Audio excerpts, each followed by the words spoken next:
अगर तुम ये मिस्टेक्स करोगे ना तो तुम चाहे जितना भी मेहनत कर लो या फिर किसी भी कोचिंग इंस्टीट्यूशन से पढ़ लो, तुम्हारा नीट में सिलेक्शन कभी नहीं होने वाला और एक अच्छा मेडिकल कॉलेज तुम्हें कभी भी नहीं मिलने वाला। और वो गलती है तुम्हें अनलिमिटेड रिसोर्स का यूज़ करना। हेलो एवरीवन, मैं हूँ शुभम और एक first year MBBS student of Agartala government medical college. और आज मैं इस वीडियो में आपको बताने वाला हूँ कि कौन से लिमिटेड रिसोर्सेज का यूज़ करके मैंने अपने नीट को फर्स्ट अटेम्प्ट में ही क्रैक कर पाया और एक अच्छा मार्क्स भी ला पाया नीट में। ठीक है, तो चलिए स्टार्ट करते हैं। सबसे इम्पोर्टेंट और सबसे नीट एस्पिरेंट्स का सबसे टफ जो माना जाता है सब्जेक्ट फिजिक्स से।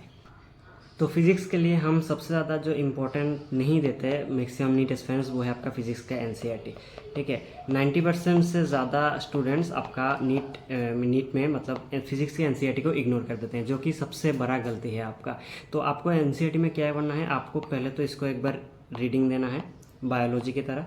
उस पर कुछ ऐसे ऐसे इंपॉर्टेंस लाइंस छुपे रहते हैं जो कि बहुत ज़्यादा इंपॉर्टेंट रहता है और उनसे स्टेटमेंट बेस्ड क्वेश्चन भी आपका पूछे जाते हैं।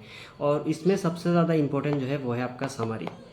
मैंने आपके पहले के वीडियो में आपका नीट में इस बार के नीट के क्वेश्चन में कितने सारे सवाल आपका NCERT से था या फिर NCERT से डायरेक्टली रिलेटेड था, उसको ऊपर मैंने पूरा एक प्रूफ बनाया था। तो इसके लिए मैं बता रहा हूँ, आप NCERT को रीडिंग दीजिए, NCERT के इन टेक्स्ट को सॉल्व कीजिए। ठीक है, NCERT के एक्सरसाइज को सॉल्व कीजिए और NCERT की एग्जाम्पलर करके एक बुक आता है, उसको आप एक सॉल्व कीजिए। ठीक है, इसके साथ आप बस PYQ को लगा लीजिए और NCERT को समरी जो है उसको अच्छे से पढ़ लेना। इसके अलावा ये आपका मेन बेसिक होना चाहिए। ठीक है, ये आपका मेन टारगेट रहना चाहिए फिजिक्स में। इन्हें आपको बिल्कुल भी नहीं छोड़ना है।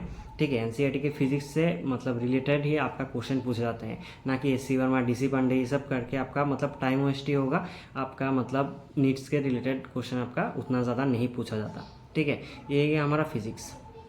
देखिए, अगर आप कोचिंग का मॉड्यूल करना चाहो तो इनके बाद अगर आपके पास टाइम रहे तो आप कर सकते हो। ठीक है, एक्चुअली हमारा प्रॉब्लम क्या है, हम जब नीट का प्रिपरेशन स्टार्ट करते हैं तब हमको लगता है कि हम सारे मॉड्यूल्स कर लेंगे, सारे जितने सारे मटेरियल्स हैं हमको सारे सॉल्व कर लेंगे, जो कि ऐसा बिल्कुल भी पॉसिबल नहीं होता।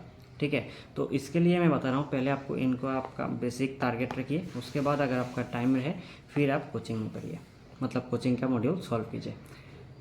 नेक्स्ट केमिस्ट्री की बात करें तो इसको मैंने पहले एकदम डिटेल के वीडियो में बताया, क्योंकि केमिस्ट्री का स्ट्रेटजी अलग रहता है। ठीक है, लेक्चर के क्लास करने से लेके आपका नोट बनाने तक सारे आपका डिपेंड करता है आपका केमिस्ट्री के ऊपर। और केमिस्ट्री ऐसा एक सब्जेक्ट है ना, अगर आपने इसे एकदम परफेक्ट तरीके से पढ़ लिया तो आपको इसमें 170 180 लाना आपका एकदम आसान सा बात है। ठीक है, मैंने खुद अपना नीट का स्कोर 24 से लेके 150 तक ले गया था। ठीक है, बस एकदम आसान है। अगर आपने मैंने दिए हुए इसको अच्छे से फॉलो किया तो इसको जाके देख लेना, आपका 3-4 मिनट का वीडियो होगा, बस उसको 2x में आप देख लेना, उसका एक प्लान बना लेना। ठीक है, इसको मैं अगर आप यहाँ पे बताऊँगा तो बहुत ज़्यादा लंबा हो जाएगा। ठीक है, और बायो के लिए मैक्सिमम लोग जो गलती करते हैं वो है आपका बायो में, वो तो NCERT को तो पढ़ते हैं लेकिन उसका कोई नोट्स नहीं बनाते। देखिए, बायोलॉजी में आपको सबसे ज़्यादा रिवीजन की ज़रूरत होती है। ठीक है, आपका नीट में जो है वो मेमोराइजेशन सबसे ज़्यादा मैटर करता है, इंटेलिजेंस थोड़ा उतना ज़्यादा भी मैटर नहीं करता आपका नीट में, जो कि फैक्ट है। ठीक है, आप बायोलॉजी में जितना ज़्यादा याद कर पाओगे आपका मार्क्स उतना ज़्यादा इंप्रूव होगा, और इसके लिए सबसे मेन तरीका है आपका रिविज़न करना। मैंने एक्टिव रिकॉल का बात बताया है। ठीक है, तो उसको आप यूज़ करके आप आसानी से रिवाइज कर सकते हो, या फिर आप नोट्स बनाओ और नोट्स को डेली रिवाइज करो। ठीक है, NCERT के लाइंस को हाईलाइट करो, उससे खुद पढ़ के आपका शॉर्ट नोट्स बनाओ। ठीक है, उसके आपका आसानी से बायो का एक ग्रिप हो जाएगा।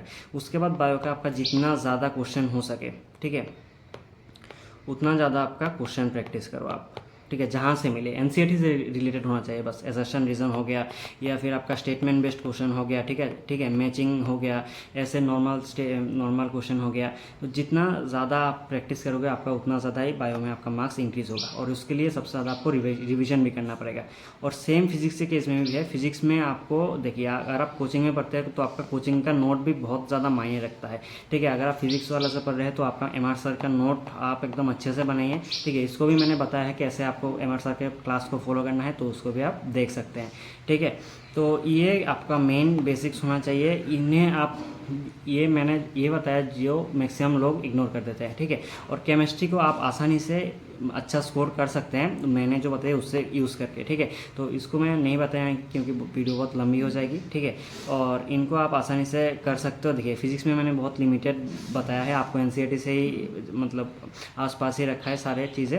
और बायो को तो मैंने बता ही दिया कि आपको कैसे पढ़ना है। आप शॉर्ट नोट्स बनाए, रिवीजन कीजिए और जहाँ से मिले आपका एनसीईआरटी रिलेटेड आपका क्वेश्चन वहाँ से सॉल्व कीजिए, ठीक है। तो इनको आप आसानी से फॉलो करिए। और अगर आपका कोई डाउट रहे तो आप मुझे टेलीग्राम पे मैसेज कर सकते हो। टेलीग्राम का लिंक मैंने आपका डिस्क्रिप्शन में दे दिया है, ठीक है। उससे मैंने जाके आप मुझे डीएम कर सकते हो या फिर इंस्टा पे भी आप डीएम कर सकते हो। तो आज के लिए इतना ही, थैंक यू।